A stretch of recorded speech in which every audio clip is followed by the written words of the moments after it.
What's up, guys? Welcome back to Newswave. So over the weekend, there was a lot of talk around a lawsuit that Sony could be facing here when it comes to digital sales of their first-party titles through the PlayStation Network. Now, apparently, that could actually be a monopoly, and we'll talk about that here today as it's something really interesting to think about as we head towards that all-digital future. Also, we are going to talk about an interesting Switch Pro mention, as it was in an investor's call for a company who actually does research, development, and manufacturing of OLED screen technology, which is rumored to be in that Switch Pro. Oh, and we're also going to be talking about a sequel to Judgement that was announced last week, as well as the future of the Yakuza franchise. Guys, if you enjoy these videos, make sure that like button helps out a ton. And if new here to the Spawn Wave channel, make sure you subscribe down below. And we're going to start today with Baldur's Gate Dark Alliance. It was announced last week and it was set to come out on Friday on basically all platforms, but unfortunately it was delayed on one of those platforms, and that was the Switch. We can actually head over here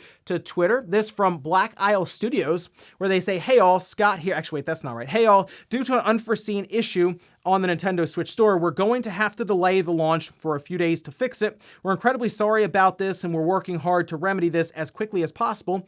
Thanks for your patience." And most likely what happened here was there was some sort of bug that they had to fix, and it was at like 0 hour, so they had to pull its initial launch, fix it, and then put it back through recertification. And to my understanding, it takes sometimes days for that to happen, so there is a chance that it's basically just waiting to be recertified, checked, and then it'll be posted up on the eShop. So what I would do is just keep an eye on their Twitter account here for an update as to when it goes live. Hopefully, it's something we can look forward to this week. Also, we now know that Sony will be leaving the Vita and the PlayStation 3 stores up for an undisclosed amount of time. Here's hoping it's more than like a year, but originally they were going to close it down this summer, as well as set a deadline for any company, developer, studio who wanted to submit a Vita game. Well, it looks like that deadline is staying in place despite the stores staying open going forward. We can actually see this tweet here. This was from Sometime saying, "Sad news, it seems that the old deadlines for new digital releases on PS Vita are still valid. That is, the store will continue to work for customers, but the games will stop coming out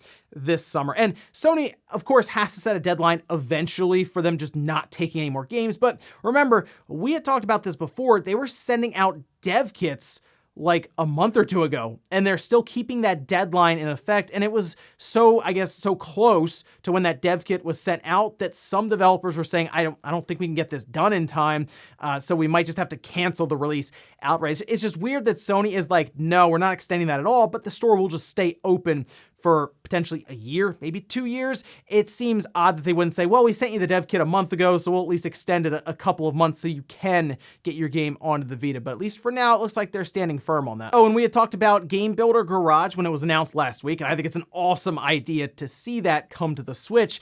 And I actually had gone over some of the Q&A, and I think I missed this here because we can see they say, in which play mode can I play? You can enjoy it in TV mode, table mode, or mobile mode. In TV mode, in addition to operating with a controller, you can also program with a commercially available USB mouse. They have a little picture there of using a mouse in the game, and this is really cool. I mean, the Switch already had keyboard support, so I assume that's going to also work with this game, where if you need to type stuff out, it'll make it very easy, obviously, than having to use an on-screen keyboard. But also having the mouse is great too, because we saw there were times where you could kind of do like pixel art, sort of make different patterns.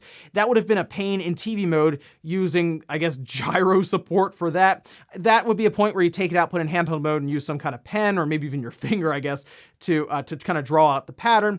Good to see, though, you won't have to play around with kind of undocking and docking the Switch for development. You can just plug in a mouse. So if you can have like a mouse and a keyboard, you can have some people do some really cool stuff here. And now, looking at everything they're kind of talking about with Game Builder Garage, I'm really looking forward to see what people come up with. And guys, with some of the quick news out of the way, let's get into the bigger stuff. Let's start right away with this Sony potential class action lawsuit. And class action lawsuits, I've talked about them a bunch of times now, because we talk about like the different drifting joysticks, whether it's in apparently the PlayStation 5, the Switch, or the Xbox, all of them basically. But class action lawsuits take forever to actually resolve, and then the payout isn't much anyway. You could have put out hundreds of dollars for controllers and then get back like a check for $18 in the mail like 6 years later or something. But this one is interesting because it points out something to think about as we head towards that all-digital future. Let's head over to GameIndustry.biz, where they say, according to a report from Bloomberg, it claims that Sony is accused of operating monopoly by only allowing digital games to be bought through its online store.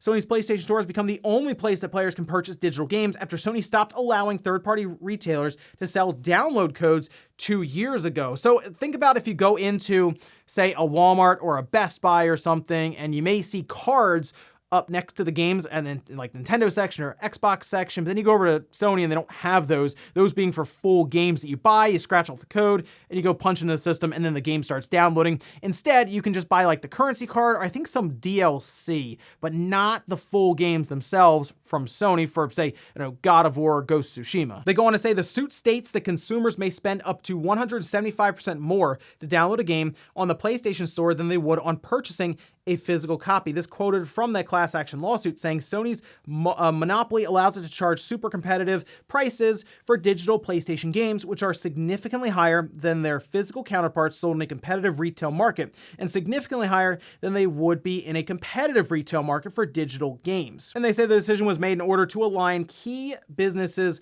globally. That's from a spokesperson speaking with GamesIndustry.biz. And if you really think about this, Sony did cut out retailers from selling their first-party games digitally with those little cards.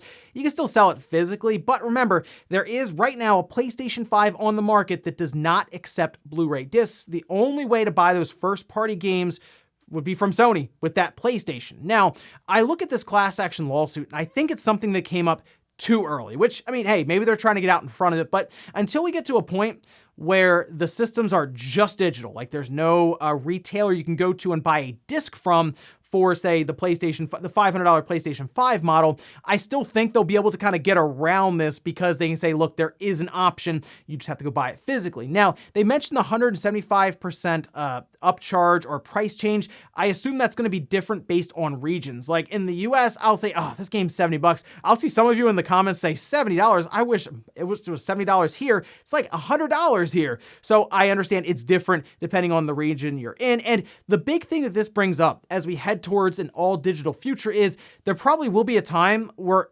none of these systems take a cartridge or a disc, and you are reliant on a first-party company like a Microsoft, Nintendo, or Sony to keep prices competitive, even if they don't necessarily have to, especially if they all decide to just stop providing retailers with the ability to sell these digital games. We like to assume that them just being competitive with each other would keep prices manageable to $70 is manageable now, but it is something to consider going forward because, yeah, I guess you'd only be buying these games from one source, that being from Sony, Nintendo, or Microsoft, if that is truly the future we end up in with all digital systems. I don't think anything's really going to come of this class action lawsuit, but there could be a point in time where it makes a lot more sense and it becomes much more serious. Next up, let's talk about that rumored Switch Pro that we hear a lot about, but haven't really seen much actually materialize from it. A lot of these come from reports, Bloomberg, for example, or even recently Nikkei, with the biggest rumor being about an OLED display actually being ordered by Nintendo for use in assembly over the summer. That was the report that Bloomberg ran. So a Switch with an OLED display would be really cool since we've seen what like the Vita 1000 looks like. It is a great looking display, and I'd love to see some of these first-party Nintendo games taking advantage of some of the different colors and just the vibrant nature of that OLED screen. But there was a mention of the Switch Pro fairly recently, and James actually passed this along to me, and I tweeted about it, but I figured I should also go over it here to give some context to what I really think of this, because trying to explain it on Twitter is tough since it's in like this 240 character thing and they got attached screen. Anyway, let's head over here to the transcript from this investor's call. And we can see they say just last month, new OLED laptops, including the Mi Laptop Pro 15 and Dell XPS 13 9310 were unveiled. And in the gaming market, there are reports for the first time, Nintendo has selected an OLED screen for the new Switch Pro due to OLED benefits of higher contrast, of faster response times. The adoption of OLEDs continues to expand and is fueling the multi-year OLED capex growth cycle in which we are in. Now, this investor's call was from Universal Display Corp for their Q1 earnings and forecast going forward. Universal Display Corporation is a developer and manufacturer of organic light-emitting diodes, that being OLED technology and materials, as well as provider of services to the display and lighting industries. They also do research into OLED and all of this. But looking at really this investor's call, their job there is to kind of pump everyone up and get them excited for what's to come this year. You can see them talking about things like, oh, these laptops are using OLED. Basically, they're trying to tell you everything's using OLED now. And they even mentioned before that their cost versus LCD is starting to narrow, that being the gap between them as parts become cheaper and the technology becomes more widely available. And really looking at this, they are citing reports of the Switch Pro using OLED technology. It's interesting that they are the ones kind of saying this in an investor's call to people who'd be very interested to know that without them actually being able to tell them, yes, this is happening, if that makes sense. So I kind of look at them saying this as, hey guys, the Switch Pro might be, there are reports about that Switch Pro, nudge, nudge, using the OLED display. This isn't actually proof that there is a Switch Pro. This isn't proof that they're using OLED displays. It was just something that was brought to my attention that really a product that's been a rumor this whole time was like, hey, guys, we do a lot of OLED stuff. Just, keep that in mind. There's reports about the Switch Pro and OLED and, market cap. You want to invest here because that might actually be a thing. Something to think about going forward. It was just interesting to see that pop up on an investor's call like that. Next up, let's talk about Judgment and the sequel that we can now look forward to later on this year. They announced it last week in a live stream on Judgment Day. The only issue they ran into was it actually leaked out early on the PlayStation Store. It's a bit of a ruined surprise there, but it was really exciting to hear about a sequel for Judgment, which was kind of like a spin-off, I guess, of the Yakuza series, but it was its own story that you could just start up without having to go through like the 80 different Yakuza games and spend, half your life trying to get through those. It's a lot of content with the Yakuza series. But either way, really cool to see Judgment getting a full sequel here, that being called Lost Judgment. They did the full live stream. They also did some Q&A that did lead into the future of Yakuza, which had some people split on. But let's first talk a bit about Lost Judgment. It will be launching worldwide September 24th. That's right. We won't have a staggered release by region. So like it come out in Japan and then months and months later come out into the US or something like that out west. No, all at the same time, September 24th, PlayStation 4, PlayStation 5, Xbox One, and Series X. Now, Last Judgment will expand on Yagami's story as he deals with the fallout from a guilty verdict handed down in Japanese court. They even say that he's going to be going undercover at a local high school, which will even include some comedy and some other storytelling elements. And I was thinking about that. I said, are they going to like Jump Street with the whole thing? It's interesting. I mean, Judgment was a pretty cool game. And I do feel like it got quite a bit of traction. So they were like, hey, let's run a full sequel with it. And this, I think, will turn into a series. And the reason I say that is because during a Q&A section, the executive producer for the game, they actually talked about what's going to happen with Yakuza now, because we just had Like a Dragon, and that worked out really well. It's a very good JRPG spin on the Yakuza series, and it looks like that's going to be the direction for Yakuza going forward. I guess they've already been planning and working out the next Yakuza game, probably is already deep in development now, but it's going to be JRPG style. So they're going to continue building on that, and they're mostly going to have kind of the action-oriented beat-em-up style with some mild RPG elements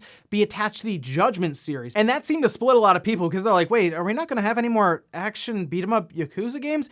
I don't know. I mean, really, they might just do this so they don't feel too similar, because that could be something they would run into if they're both very much the same kind of game. And maybe have Yakuza go off and try this JRPG side of things for a bit. And who knows, maybe they eventually turn into like a racing game or a puzzle game or something. I don't know. They'll play around with some of those genres with Yakuza. Judgment seems to be a bit more straightforward for them and what they're trying to do. But I like the idea of having two different series running next to each other, one being action, one being JRPG, because Like a Dragon was really good, Judgment was really good, so yeah, I'd like to see sequels to both of those, and at least this fall we will be getting a sequel to Judgment. And in our last bit of news, we're going to talk a bit about that Apple Epic court case, because while this is going on, a ton of documents are getting out there. Some that are very eye-opening about what happens behind the scenes and how some of these deals go down, and even the money that's being exchanged between companies for different deals and games, for example, going to the Epic Game Store. But we also see some plans from these companies like Epic and different things they thought about and even maybe attempted. Like, for example, check this document out here, because they do reference Sony, Nintendo, and Microsoft in it, and the plans they have are interesting. Mostly it was just, let's throw money around and see if we can get some of their first-party titles onto our platform, and that does include Nintendo. So at the top, they have Sony first-party titles, and that's basically across the board, Microsoft first-party titles, Nintendo first-party titles, but for Sony, they extended an offer of $200 million for 4 to 6 titles. And I'm thinking they're looking like, oh, let's get God of War on here. Let's get Horizon on here. Maybe get Gran Turismo. That's kind of their plan. I gotta admit, $200 million for 4 to 6 probably isn't enough to get Sony to budge on that. And it says they're awaiting feedback. I feel like they're going to be waiting a while. They also mentioned Microsoft here, opening conversations. They have internal feedback from Microsoft saying their PC Game Pass leader is against what we're doing, and they are effectively bidding against us for content. So they kind of realized, oh wait, Microsoft's actually competition for us. They're probably not going to be working with our Epic Game Store. And then mentioning that Phil is meeting with Gabe at Valve occasionally. Are they like keeping an eye on him or something? But there have been talks about Game Pass potentially going to Steam. There were even talks at one point of Microsoft buying Valve. I don't know how possible that is, but like the idea of Game Pass going to Steam has been brought up. And my favorite one is at the bottom, and that's Nintendo first-party titles. And they described it as best they could, but I think they even undershot it here, saying not started is a moonshot unto itself. I think you could go even a little bit further with that one. Corporate history says this is a non-starter. They are absolutely correct, and it got 2 bullet points, and I don't think they went much further than that. I mean, it really shows you how far Epic is willing to go to try to make their platform, the Epic Game Store, just worth something. Like, they're willing to go out and spend this kind of money to get games on that platform for like Sony, for example, that, hey, don't put it on Steam. Let's offer you $200 million. Let's start getting some of those games on the Epic Game Store, I guess, exclusively. I do like that they realized very quickly that Microsoft is actually competing with them on the PC platform, and that they decided to not go much further at all with Nintendo because it was a moonshot. It does make you wonder, though, what some of the other companies are doing plans for and what their moonshots could be. You never know. And before we go to the comment of the day, we're going to the poll that I posted up yesterday, where I asked, will Metroid Prime 4 end up being a big seller? That being 5 million plus for Nintendo. 70% of you said yes, it will easily become the best-selling Metroid game. 30% of you said no, it will underperform in sales. And I think we're going to get a test because I don't think Prime 4 is coming out in the next year, maybe even 2 years, to be honest. But I do believe that a 2D Metroid is coming. Metroid 5 or V, as people are saying. I think a 2D Metroid will show up, and we're going to see if Metroid fans respond positively to that with sales. Metroid Prime 4 is going to be the big one, though, because if it sells more than 3 million copies, it would immediately become the best-selling Metroid Prime game ever. So I look at that and say 5 million should be doable with what we see here with the Switch, where it's making like all these Nintendo games sell well. It has to produce a good-selling Metroid game, because if it doesn't, I would actually be concerned about the Metroid franchise at that point. And we'll finish up with the comment of the day, as you're seeing here. This is from Hunter saying, Nintendo's strategy of trying to get you to buy multiple Switches is definitely working. Yeah, most people live in a house with multiple people who'd like their own consoles. But if you really think about it, the Switch kind of separates itself from the PS5 or the Series X or even last gen with the PS4 and Xbox One because of the fact that it feels personal when it's out of the dock and it's in handheld mode. It lines up much better with like a 3DS or a Vita or any of that. You have that system and it kind of feels like it's yours, and it's not really one you think of sharing that often, if that makes sense. Whereas the Switch, sure, it's designed to take a Joy-Con off and hand it to someone, but like when you look at your Switch and it's in handheld mode, you're like, this is like mine. It's not like the PS5 or the Series X that don't leave like the TV or underneath the TV or something and you pass around a controller. So I feel like it has that sense of we need multiple Switch systems for the house because it's not really a sharing item, I guess, if that makes sense. That's kind of the way I see it right now and why so many Switch systems are starting to pile up in different households. And ladies and gentlemen, that's gonna do it here for Newswave. If you enjoyed this video, guys, hit that like button, it really helps out. If not, hit the dislike. Leave comments down below about everything we talked about here today. Was that potential class action lawsuit that Sony could be facing here when it comes to a monopoly with their digital storefront and their first-party PlayStation games? Or what do you think about that mention of the Switch Pro and that investors call? Do you think it means anything, or do you think they're just trying to hype up the investors around their value in the industry? And then also, what about Lost Judgment? Are you excited to hear that it's a worldwide release happening this fall? Thanks, guys, for watching, and I'll see you next time.